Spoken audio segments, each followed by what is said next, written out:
নমস্কার, দেখছেন রিপাবলিক বাংলা। আপনাদের সঙ্গে রয়েছি আমি পৌলমী। শুরু করছি বিধায়কের রিপোর্ট কার্ড। তবে আজ এমন একটা বিধানসভা কেন্দ্র নিয়ে আলোচনা করব যার সঙ্গে বাঙালির আবেগ একেবারে ওতপ্রোতভাবে জড়িয়ে রয়েছে।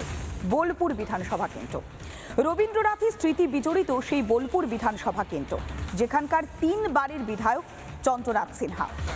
আরএসপি দখলে ছিল। এই দখল থেকে 2011 সালে প্রথম ঘাসফুল ফুটিয়েছিলেন চন্দ্রনাথ সিনহা। তারপর থেকে 3 বারের বিধায়ক তিনি। আবার তিনি একাধিক মন্ত্রকের দায়িত্বও সামলেছেন। শিক্ষক নিয়োগ দুর্নীতিতেও তার নাম জড়িয়েছে। এমন কীর্তিমান বিধায়ক চন্দ্রনাথ সিনহা, তিনি তার এলাকার কি কোনো উন্নয়ন করেছেন 15 বছর ধরে? আদৌ কি তিনি উন্নয়ন করতে পেরেছেন নাকি পারেননি, সবটাই দেখাবো।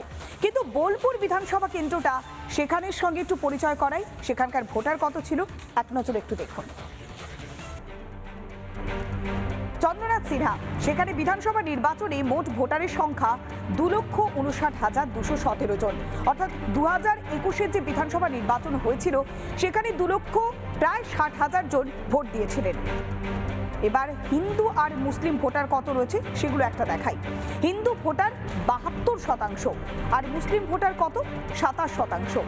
অর্থাৎ শতাংশের হিসেবটা আপনারা বুঝতে পেরে গিয়েছেন। হিন্দু ভোটার সেখানে 72% আর মুসলিম ভোটার 27%। সেখান থেকে 3 বার বিধায়ক নির্বাচিত হয়েছিলেন চন্দ্রনাথ সিনহা। এবার একটু দেখাই ওই এলাকার কোন কোন সমস্যাগুলো রয়েছে। অর্থাৎ বোলপুর বিধানসভা কেন্দ্র, সেখানে কোন সমস্যার মুখোমুখি হচ্ছে এলাকার মানুষজন, তারই ভিত্তিতে তো তৈরি হবে বিধায়কের রিপোর্ট কার্ড। মূল সমস্যা হচ্ছে রাস্তার সমস্যা। মূল সমস্যার মধ্যে 1 নম্বরে তারা রেখেছেন রাস্তাঘাটের সমস্যা। এমনকি আবাসের সমস্যা রয়েছে। বিভিন্ন জায়গায় আবাসের দুর্নীতির অভিযোগ উঠে এসেছে। আবাসের ঘর অনেকেই পাচ্ছেন না। মূল সমস্যার মধ্যে অন্যতম হচ্ছে আবাস। এর পাশাপাশি রয়েছে কর্মসংস্থান। কর্মসংস্থান একেবারেই নেই। এর আগে শান্তিনিকেতনকে কেন্দ্র করে, বিশ্বভারতী বিশ্ববিদ্যালয়কে কেন্দ্র করে কর্মস্থান তৈরি হওয়ার একটা দিশা তৈরি হয়েছিল। সেই কর্মসংস্থানও একেবারে তলানিতে পৌঁছে গিয়েছে। তবে বোলপুর এই জায়গাটা যখনই বারবার সামনে আসে, তখন একজনের নামই মনে আসে, রবীন্দ্রনাথ ঠাকুর। তিনি শান্তিনিকেতনে সেই ছাতিম তলায় বসে পাঠভবনে পাঠদান করতেন। তারপরে বিশ্বভারতী বিশ্ববিদ্যালয়, বিশ্বের মানের একটা জায়গা তৈরি করেছিল এই বিশ্বভারতী বিশ্ববিদ্যালয়। দূর দূরান্ত থেকে পড়ুয়ারা সেখানে আসতো। কিন্তু সেই জায়গাটা রবীন্দ্রনাথের পরিবর্তে অনুব্রত মণ্ডলের নামে চলে যায়। কবে থেকে? যখন 2011 সালে সেখানে ঘাসফুল ফোটে, অনুব্রত মণ্ডল সেখানে দাপট দেখায়, তখন বোলপুরের সঙ্গে অনুব্রত মণ্ডলের নামটা জড়িয়ে যায় সৌজন্যে কোট আনকোট তৃণমূল কংগ্রেস। কিন্তু সেই শান্তিনিকেতনের মানুষজন কেমন রয়েছে? তারা বলছেন রাস্তাঘাটের সমস্যা রয়েছে, পানীয় জল নেই, কর্মসংস্থান নেই। একের পর এক সমস্যার কথা তারা বলছেন। বিভিন্ন জায়গায় যে সমস্ত যে শিল্পের জন্য জমিগুলো অধিগ্রহণ করা হয়েছিল বাম আমলে, সেখানে শিল্পের জন্য জমি অধিগ্রহণ করা হলেও সেই কাজ হয়নি। রাস্তা নেই। শান্তিনিকেতনকে কেন্দ্র করে প্রচুর বসতি গড়ে উঠেছিল, কিন্তু সেখানে এখনো পর্যন্ত পাকা রাস্তা তৈরি হয়নি। শিল্পের জমিতে আবাসন তৈরি হয়ে গিয়েছে। ভাবুন, যেটা বাম আমলে শিল্পের জন্য অধিগ্রহণ করা হয়েছিল, সেখানে শিল্পের পরিবর্তে একেবারে কংক্রিটের জঙ্গল তৈরি হয়ে গিয়েছে। তাহলে সেখানকার মানুষজন পেলেনটা কি? রবীন্দ্রনাথ ঠাকুর যে স্বপ্ন দেখিয়েছিলেন, যেভাবে শান্তিনিকেতনের ঘরানাতে প্রত্যেকে এগিয়ে গিয়েছিল, সেই বিশ্বভারতী বিশ্ববিদ্যালয়ে যখন দূর দূরান্ত থেকে পড়ুয়ারা পড়তে আসতো, সেখানের সেই শান্তিনিকেতনের জায়গা এখন অশান্তিনিকেতনে পরিণত হয়েছে। সেই ছবিটাই তুলে ধরেছে আমাদের প্রতিনিধি মনোরঞ্জন। বোলপুর বিধানসভা মানে শুধু তো শহর কেন্দ্রিক নয়, রয়েছে বিস্তীর্ণ গ্রামীণ এলাকাও। সেই এলাকার মানুষ কতটা সুযোগ সুবিধা পেলেন? কোথাও কি আবাস যোজনার বাড়ি পেলেন সবাই, নাকি বঞ্চিত থেকে গেলেন? প্রচার করা হয় লক্ষ্মীর ভাণ্ডার বাড়িতে বাড়িতে, সেই লক্ষ্মীর ভাণ্ডারও কি পেয়েছেন কি স্বাস্থ্যসাথী কার্ডের সুবিধা? এই সব জানতে আমরা বোলপুর বিধানসভার গ্রামীণ এলাকাতে এবার ঘুরব। যেমন স্বাস্থ্যের খবর রাখে, তাই রান্নাঘরে আপনার চয়েস ডক্টরস চয়েস, ঠিক একইভাবে মানুষের খেয়াল কতটা রেখেছেন বিধায়ক চন্দ্রনাথ সিনহা, তা জানতেই আমাদের আজ বোলপুর বিধানসভার বিভিন্ন এলাকায় ঘোরা। বোলপুর মানে সেই লাল মাটির জায়গা, বাউলের জায়গা। সেখানে পর্যটকরা প্রত্যেক বছর আসেন। আর সেই পর্যটনকে কেন্দ্র করে অর্থনীতি বেশ খানিকটা আগে চাঙ্গা হয়েছিল। তবে রাজনীতির ঘেরাটোপে সেই অর্থনীতিও একেবারে তলানিতে পৌঁছে গিয়েছে। রাস্তাঘাটের অবস্থা বেহাল। কিছুক্ষণ আগে আমরা দেখাচ্ছিলাম ছবিগুলো, যে শান্তিনিকেতনকে কেন্দ্র করে যেভাবে বসতিগুলো তৈরি হয়েছিল তার সংলগ্ন কোনো রাস্তাই তৈরি হয়নি, পাকা রাস্তা নেই। সামান্য যদি বৃষ্টি হয় তাহলে এই রাস্তাগুলোর অবস্থা কি হতে পারে ভাবুন। মানুষজন দিনের পর দিন সমস্যার মুখোমুখি হচ্ছেন, তাই ক্ষোভ উগরে দিয়েছেন ভোটাররাই। যারা এই রাস্তাঘাটের খেয়াল রাখার কথা, তারা কি খোদ বোলপুর পুরসভা এলাকাতেই রাস্তার খেয়াল রাখেন? কারণ এই যে এলাকা, একের পর এক বাড়ি রয়েছে, বড় বড় বাড়ি, কিন্তু যে রাস্তা দিয়ে তাদের দৈনিক যাতায়াত করতে হয় সে রাস্তাটি তৈরি হয়নি। শান্তিনিকেতন উন্নয়ন পর্ষদকে তারা লিখিতভাবে জানিয়েছিলেন, কিন্তু তারপরও রাস্তা তৈরি হয়নি। কি বলবেন দাদা? করে বর্ষাকালে প্রচণ্ড সমস্যা হয়, এই গাড়ি টাড়ি সব ফেঁসে যায়। আমরা এখানে এসেছি 2019 সালে। 2019 সাল থেকে একাধিকবার আমরা দরখাস্ত করেছি, কিন্তু এখনও হয়নি। এবার আমরা নিজেরা পয়সা খরচা করে করে রাবিশ ফেলে মোটামুটি যাতায়াত করার মতন আমরা করেছি, কিন্তু ঢালাই রাস্তা বা পাকা রাস্তা এখনও হয়নি। পাকাপোক্ত রাস্তা নেই, 4 চাকা ঢুকতে পারে না, সেটাও সমস্যা একটা। এসএসডি এসেছিল, এসএসডি দেখে গেছে, আমাদের কাউন্সিলর এসএসডি সবাই এসেছিলেন, আমি শুনতে পেরেছি, ওনারা এসে দেখে গেছেন। এবারে কবে শুরু হয় দেখা যাক কাজ, আমরাও আশাতে বসে আছি। সেখানকার ভোটাররাই বলছেন দিনের পর দিন তারা এই পাকা রাস্তার জন্য সমস্যার সম্মুখীন হচ্ছেন। তবে জঙ্গলে ঘেরা লালমাটির এই শান্তিনিকেতন বোলপুরের গ্রামগুলো দেখতে বেশ সুন্দর, তবে সেখানকার মানুষজন কষ্টে রয়েছেন, কারণ তাদের যে মাথার উপর ছাদটুকু নেই। দিনের পর দিন যে আবাসের ঘর, সেই আবাসের ঘর থেকে তারা বঞ্চিত হচ্ছেন। আর কতদিন তাদের এভাবে কাটাতে হবে সে প্রশ্নটাই তারা তুলছেন। হয়তো দূর থেকে দেখলেই বাড়িগুলো দেখতে ভালো লাগছে, বা কুড়ে ঘর, সেখানে তারা থাকছেন।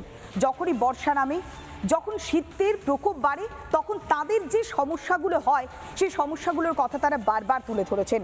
দিনের পর দিন তারা বঞ্চিত হয়েছেন, আবাসের ঘর তারা পাচ্ছেন না, সেই অভিযোগ করছেন ভোটাররাই। বাড়ি পাইনি। বাড়ি পাননি? না। এই মাটির বাড়িতেই থাকেন? হ্যাঁ, এই মাটির বাড়িতে থাকি। আচ্ছা, বলেছিলেন কাউকে? বলেছিলাম, জমা দিয়েছিলাম, তবু দেয় না, আমাদেরকে নীলা করে নাই। কি বলছে? বলছে বেশ বেশ ঠিক গেছে, তারপরে দেয় না কিছু, আমাদেরকে সুযোগ সুবিধা কিছু দেয় নাই। না, বাড়ি পায় না। কি বলছে? বাড়ি পায় না বলতে আমি সেই কার কাছে জমা দেবো কাগজটা, সে সন্ধান পায় না আর কি। নেতারা কি বলছেন? নেতারা সেই ভোট যখন হয় তখন বলে যে বাড়ি দেবো করে, আর ভোট পেরিয়ে গেলে আর কিছু বলে না এসব। বোলপুর মানে শান্তিনিকেতন, বোলপুর মানেই বিশ্বভারতী। সেই বোলপুরের শান্তিনিকেতন বিশ্বভারতীকে কেন্দ্র করে কর্মসংস্থান তৈরি হয়েছিল, অর্থনীতির নতুন দিশা তৈরি হয়েছিল। তবে অর্থনীতি তখনই চাঙ্গা হয় যদি সেখানে শিল্পের জোয়ার বয়। সেই বিষয়টি মাথায় রেখে বামেরা জমি অধিগ্রহণ করেছিল। একাধিক জায়গায় শিল্প কলকারখানা তৈরি করবার একটা সিদ্ধান্ত নেওয়া হয়েছিল। কিন্তু যখন 2011-তে বোলপুরে লালমাটির দেশে ঘাসফুল ফুটলো, সেখান থেকে সেই স্বপ্ন একেবারে দূরে চলে গেল। সেই যে অধিগৃহীত যে জমির জায়গাগুলো, সেগুলো এখন কংক্রিটের জঙ্গলে পরিণত হয়েছে। বোলপুর বিধানসভা এলাকার শিবপুর মৌজা বাম আমলে এখানে শিল্পের জন্য জমি অধিগ্রহণ করা হয়েছিল। তারপর বামফ্রন্ট ক্ষমতাচ্যুত হয়েছে, তৃণমূল কংগ্রেস দীর্ঘদিন ক্ষমতায় থেকেছে, কিন্তু শিল্পের জমিতে শিল্প হয়নি। আর তাই বারবার বিক্ষোভে নেমেছে শিবপুর জমিহারা কৃষক সংগ্রাম মঞ্চ, কিন্তু তারপরও আশ্বাসও পাওয়া যায়নি। আর শিল্প হবে এমনটা কি আশা করছেন যারা জমিহারা? তারা বলছে শিল্পই যদি না হয় তাহলে শিল্পের জমি ফিরিয়ে দেওয়া হোক। আর এই শিল্প স্থাপনের স্বপ্ন অধরা থাকার পর এখন সেই সমস্ত জমিহারারা কি বলছেন, এখন আমরা তাদের কথা শুনব। শিল্প হয়নি, শিল্পের নামে হয়তো গীতা বিতান আবাসন প্রকল্প প্রমোটারি ব্যবসা করছে, ফ্ল্যাট করে বিক্রি করবে। এই যখন এইগুলো হচ্ছিল তখন কি আপনারা কিছু আন্দোলন বা তাদেরকে জানাননি যে এই বিষয়ে তো নেয়নি মাঠ? আমরা তো প্রথম থেকে যখন থেকে অ্যাকোয়ার করেছিল জায়গা, তখন আপত্তি সহকারেই জমি দিয়েছিলাম আমরা, এবং বলেছিলাম যে কর্মসংস্থানমূলক যদি কোনো শিল্প হয় তাহলে আমরা জমি দিতে রাজি আছি। তা এখানে তো কর্মসংস্থানমূলক শিল্প তো দূরে থাকুক, ওখানে হয়তো 48,000 টাকা করে নোটিশ পাঠিয়ে এখন 88 লক্ষ টাকা করে বিঘে বিক্রি করছে। আমরা আন্দোলনও করছি এবং কোর্টের লড়াইও লড়ছি। কোর্টের লড়াই হাইকোর্ট থেকে এখন সুপ্রিম কোর্টে পৌঁছেছে। শিল্প কি হয়েছে? না, এখানে যখন বামপন্থ সরকার থাকাকালীন ওনারা দিয়েছিল যে শিল্প হবে, কথা দিয়েছিলেন শিল্প হয়েছে। তা শিল্প হলে আমাদের যে ছেলেরা বাইরে কর্মস্থানে যাচ্ছে কাজের জন্যে, সেটা যদি কাজ হতো তাহলে আমাদের ছেলেদেরকে বাইরে কাজ করতে গিয়ে মার খেতে হতো না।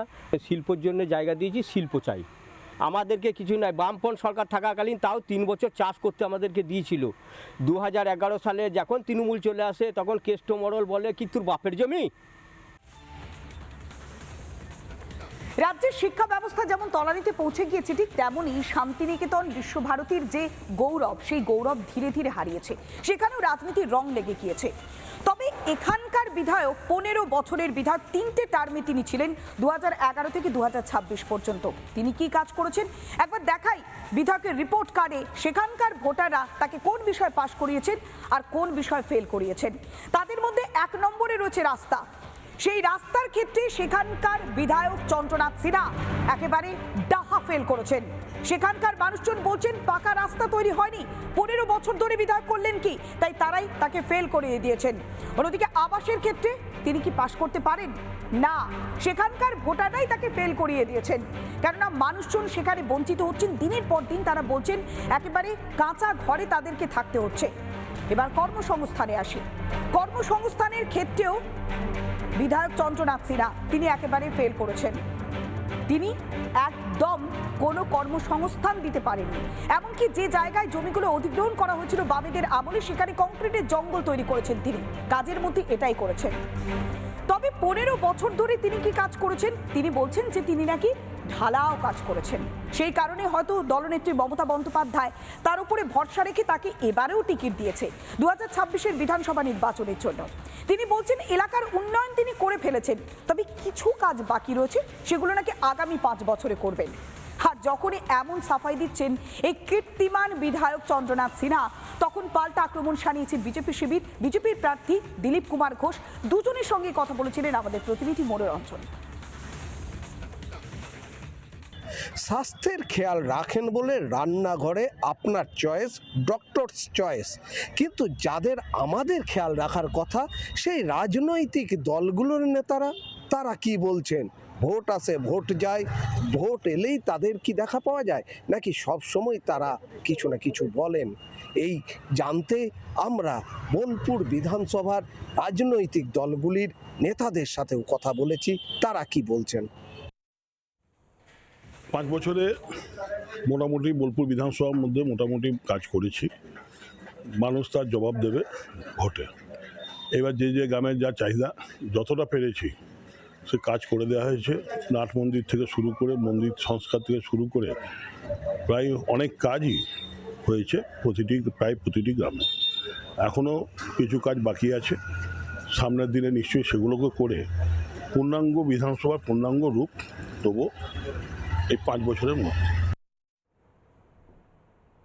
উন্নয়ন তো হয়েছে, আমি অস্বীকার করতে পারি নাকি? উন্নয়ন হয়েছে, তার ব্যক্তিগত উন্নয়ন হয়েছে, তৃণমূলের নেতাদের উন্নয়ন হয়েছে, সাধারণ মানুষের কোনো উন্নয়ন হয়নি।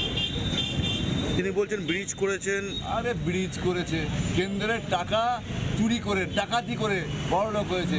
গরিব মানুষের টাকা তৃণমূলের ঘরে যাচ্ছে, তৃণমূলের নেতারা গরিব মানুষের টাকা লুট করছে। 15 বছর বলছেন না, 15 বছরের বিধায়ক, 15 বছরের চেহারাটা দেখুন 3 গুণ বাড়িয়েছে। চুরিতে মাস্টার ডিগ্রি করেছেন আর ডাকাতিতে ডক্টরেট করেছেন। নানা ধরনের কন্টেন্ট দেখার জন্য লাইক করুন, শেয়ার করুন আমাদের ফেসবুক পেজ, সাবস্ক্রাইব করুন আমাদের ইউটিউব চ্যানেল।